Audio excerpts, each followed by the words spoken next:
보신 것처럼 대전의 한 초등학교 교사가 극단적 선택을 했다는 안타까운 소식이 전해졌습니다. 이 내용과 함께 한 주간의 이슈들까지 하나씩 알아보겠습니다. 네, 장현주 변호사 계속해서 함께하시고요. 승재현 한국형사법무정책연구원 선임연구위원 새로 모셨습니다. 네, 안녕하세요. 네, 안녕하십니까. 네. 숨진 교사는 지난 5일 극단적 시도를 했다가 병원 치료를 받아왔는데 그제 숨졌습니다. 생전에 교권 침해를 당했던 기록이 오늘 공개가 됐습니다. 네, 먼저 교사분의 명복을 빌고 유가족에게 심심한 위로의 말씀을 드리겠습니다. 예. 더 이상 교사분들이 이런 유명을 달리하는 일은 반드시 우리 국가가 막아야 한다는 말씀 먼저 드리고 이 내용에 대해 좀 살펴드리겠습니다. 예. 방금 우리 리포트에도 나왔다시피 교사는 굉장히 크게 무기력함을 느꼈답니다. 그리고 교사로서의 어떤 자부심도 많이 떨어지고 그러다 보니까 마음이 좀 아파서 약도 먹게 되고 이런 과정이 있었는데요. 지금 나와 있는 기록을 보면 이런 기록이 있습니다. 같은 반 학생 4명이 한 학생을 괴롭혔대요. 그래가지고 그 괴롭히는 과정에서 일을 처리하는데 굉장히 그 학부형들로부터 많은 항의를 받았다고 합니다. 이 부분도 시청자 여러분께 꼭 말씀드리겠습니다. 저희가 학부형을 악마화시키는 건 절대로 아닙니다. 정말 그 학부형이 정말 억울하면 분명히 그거는 이야기를 하셔야 되는 부분입니다. 하지만 그게 아니라 일 처리하는 과정에서 분명히 잘못된 이야기를 교사에게 이야기하고 그 교사가 도저히 감당할 수 없을 정도로 이야기했던 부분에 대해서 이야기를 하는 건데요. 그래서 교사는 굉장히 크게 무기력함을 느꼈다 이런 이야기가 나오고 있습니다. 네, 그런데 이 기록을 보면요. A씨는 교권보호위원회를 열어달라고 요청을 했는데도 이게 받아들여지지 않았거든요. 정말 오랜 시간 혼자 싸워오신 건데 이게 왜 학교 측의 책임이 사실 좀 클 것 같아요? 저는 이런 일이 있을 때마다 제 마음을 이렇게 막 때리면서 통탄하는 일이 막을 수 있는 부분들이 분명히 있었는데 왜 이 교사 혼자 이 모든 걸 감당하게 만들었을까라는 생각을 머릿속에서 지울 수가 없습니다. 우리가 산업안전보건법이라고 만들어서 감정노동자들이 어떤 고객으로부터 컴플레인을 받으면 잠시 그 일을 그만두게 하고 쉼을 가지게 만들어주고 있습니다. 맞아요. 분명히 그 교사가 혼자 감당하는 게 아니라 그는 학교에 어떤 학부형들로부터 컴플레인이 왔을 때 그 학교에 있는 교장과 교감 아니면 다른 선생님이 그 중간에서 리에송이라 그러죠. 연결고리가 만들어서 학생과 그 교사 사이에서 분명히 말을 걸러서 전해줄 수 있도록 만들어야 되는데 그런 게 만들어지지도 않았고 교권보호위원회도 지금 개최가 되지 않았다고 하니까요. 왜 이런 부분이 이렇게 안 되었는지 한두 번 있었는 일이 아니잖아요. 분명히 과거부터 있어 왔고 그런 부분은 분명히 경험적으로 이런 일을 해야 된다는 매뉴얼이 만들어져 있을 건데 그런 부분이 잘 이행되지 않았다는 부분은 분명히 한번 우리가 짚고 넘어가야 되는 부분이라고 말씀드리겠습니다. 장현주 변호사님, 지난 1일에 이 전북 군산에서 극단적인 선택을 한 초등학교 교사가 있었습니다.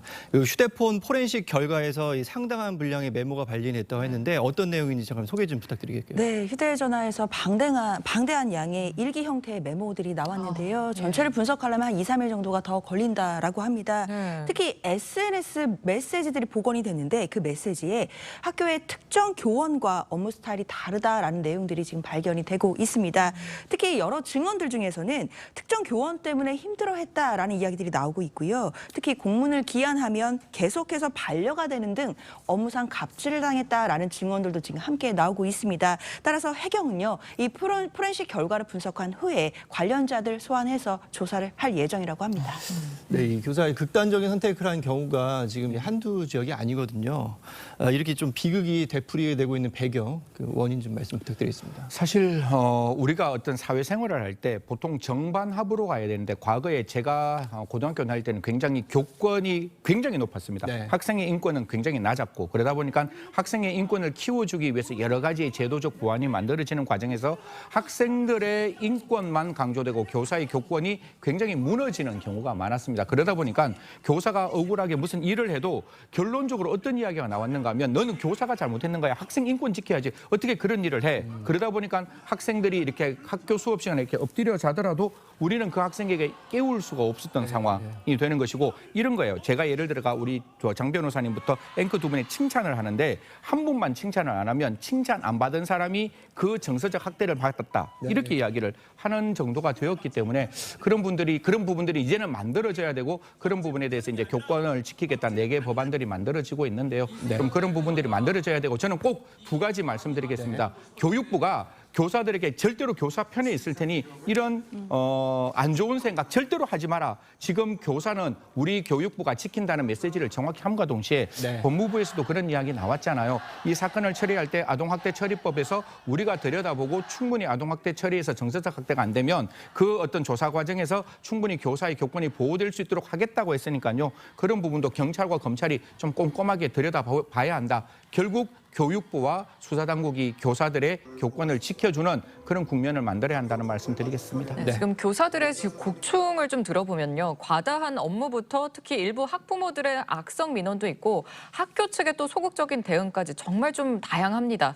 국회에서 교권보호법 지금 논의 중이라고는 하는데 여야가 뭐 어느 정도 합의한 조항부터라도 지금 처리해야 되는 거 아닌지 너무 더디거든요.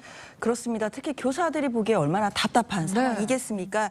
지금 상황은요. 학부모가 교사를 아동학대로 신고를 하면 교사가 그게 아니라는 것을 입증해야 되는 시스템입니다. 그러다 보니까 지금 국회에서는요. 이 아동학대 사례를 판단하는 위원회를 새로 만들어야 되는 것이 아니냐 뭐 이런 이야기까지 지금 나오면서 좀 공방이 벌어지고 있는데 교사들 입장에서는 이런 논쟁 너무 답답하다는 그런 입장입니다. 지금 새로운 위원회 이런 게 중요한 게 아니라 애초에 이 무분별한 신고 자체를 막아달라는 겁니다. 특히 이 정서적 학대를 금지하는 조항이 아동복지법에 들어가 있는데요.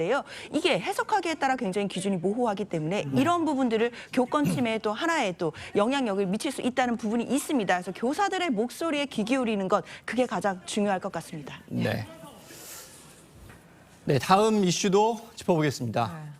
가수 이명웅 씨의 이 콘서트를 앞두고 이명웅 전용 콜센터가 문을 열었습니다. 이렇게 단일 공연만을 위해서 전용 콜센터가 생긴 건 사상 처음이라고 합니다. 뭐 사실 저희들 가왕들 많잖아요. 조용필 씨도 있고 뭐 우리가 보는 나훈아 씨도 있는데 사실 어떻게 보면 이명웅 씨를 위해서 전용 이렇게 콜센터가 만들어진 건 이런 거예요. 사실 그 피켓팅이라 그러거든요. 피가 터지는 이게 티켓팅을 발급받아야 되는데 저희 장모님도 아마 분명히 야 성서방 이런 것 좀 하나 해봐 이러면 저 밤새워서 눌러야 되는데 이게 문제가 뭔가 하면 각 어떤 시도마다 돌아다니면서 하는 어떤 그런 콘서트잖아요. 그러면 저희 어머니가 만약에 이걸 끊었다 그러면 궁금할 거 아니에요. 내가 어떻게 가야 되고 무엇을 해야 되고 이런 부분들이 분명히 설명이 잘 돼야 되는데 지금 티켓을 발급하는 장소에서 이런 질의를 받는 전용 콜센터를 만들었다라는 게 나오다 보니까 어떻게 보면 임영웅 씨의 정말 승승장구하는 모습을 보는 거와 함께 어떤 임영웅 씨의 콘서트에 그 오는 관객들에 대한 배려도 따뜻하게 만들어지고 있다. 앞으로 더더욱 임영웅 씨의 발전을 기대한다. 이런 말씀 드리겠습니다. 임영웅 씨의 콘서트는 내달 서울을 시작으로 또 대구, 부산, 대전, 광주를 돌면서 내년 초까지 쭉 이어지는데요. 좀 티켓팅에 성공하시는 분들이 좀 많을 것 같습니다. 기대하셔도 좋을 것 같네요. 오늘 두 분 말씀은 여기까지 듣겠습니다. 네, 감사합니다. 감사합니다. 감사합니다.